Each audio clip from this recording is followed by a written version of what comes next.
As an MI soldier, you may have to make a judgment call based on the information you've collected.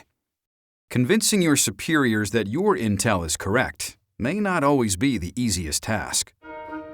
In March of 1968, Ed Minnock Jr. not only went above and beyond the call of duty, he went above his superior officer. Fortunately for him, the gamble paid off. Ed Minnock Jr. was a 19-year-old Army Security Agency private who was part of the 404th Radio Research Detachment, which was attached to the 173rd Airborne Brigade in Vietnam. Ed Minnock ended up as the NCOIC as a private in charge of 4 or 5 other privates who were doing intercept work near Tuy Hoa. Their mission is to monitor and collect information from the North Vietnamese radio communications. The enemy transmitted most of their military communications not in voice, but in manual Morse. On toward the end of March, Minnock began to see a change in the pattern of the information they were intercepting. Well, Minnock was convinced that something big was about to happen. After a few days of analyzing the communications, Minnock writes a full report indicating that the North Vietnamese are going to attack the city of Tuy Hoa. He thought he knew the time of the attack, who was going to attack, and he also knew the routes that they would take. Since the ASA's mission in Vietnam is top secret, Minnock couldn't tell his superiors in the 173rd how he had gotten his intel.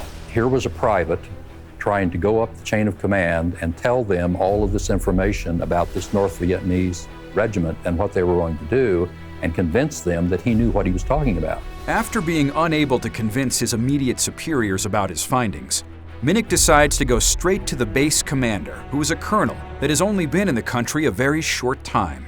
The colonel listened to him. Essentially, all he saw was a private who could not possibly know anything of any value, and gave him a stern lecture on misuse of the chain of command and threw him out of his office. Left with very few options, Minnock decides to take his information to the commanding officer of an infantry regiment from the Republic of Korea. The Korean commander listened to his report and immediately saw a young man that had a tremendous grasp of the facts, obviously knew what he was talking about, was very impressed with him. His 3,000-man force was getting ready to leave on a search and destroy mission. He canceled the mission in order to defend against this attack. Needing more support, Minnock asks the captain of the 173rd Armor Unit if they would be willing to cover the route to the main bridge into Tuy Hoa. The captain agreed that he would do it, then went to his commander, who happened to be the same colonel that had thrown Minnock out of his office a few days before. The colonel told him absolutely not, he wasn't going to do it. The armored commander, however, put more trust in what Minnock had told him than what the colonel had to say, so he did it anyway, knowing full well that if Minnock was wrong, he was going to be in serious difficulty. Minnock was a private in Vietnam. There wasn't a lot they could do to him. I mean, I guess they could have prosecuted him and booted him out of the Army, but he didn't have as much to lose as the guys who kind of placed bets with him. Just as Minnock predicts, and on the day he predicts, the North Vietnamese Army Regiment moves in to take the city of Tuy Hoa. The Korean unit didn't meet them head on, but began to move parallel to them, and then at the last minute closed in and trapped them. They took no prisoners, and they outnumbered the North Vietnamese 3-1. When the battle was over, about 50 of the 1,000 North Vietnamese survived the initial battle, went running from the field straight into the teeth of the armored unit with their 36 machine guns, and no one survived. The entire 95th North Vietnamese Regiment had been completely annihilated. It was a great victory. High-ranking officers started coming in, congratulating everybody.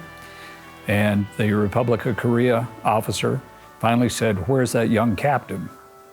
Nobody knew who he was talking about. And it finally came out that it was Ed Minnock, and he wasn't an officer.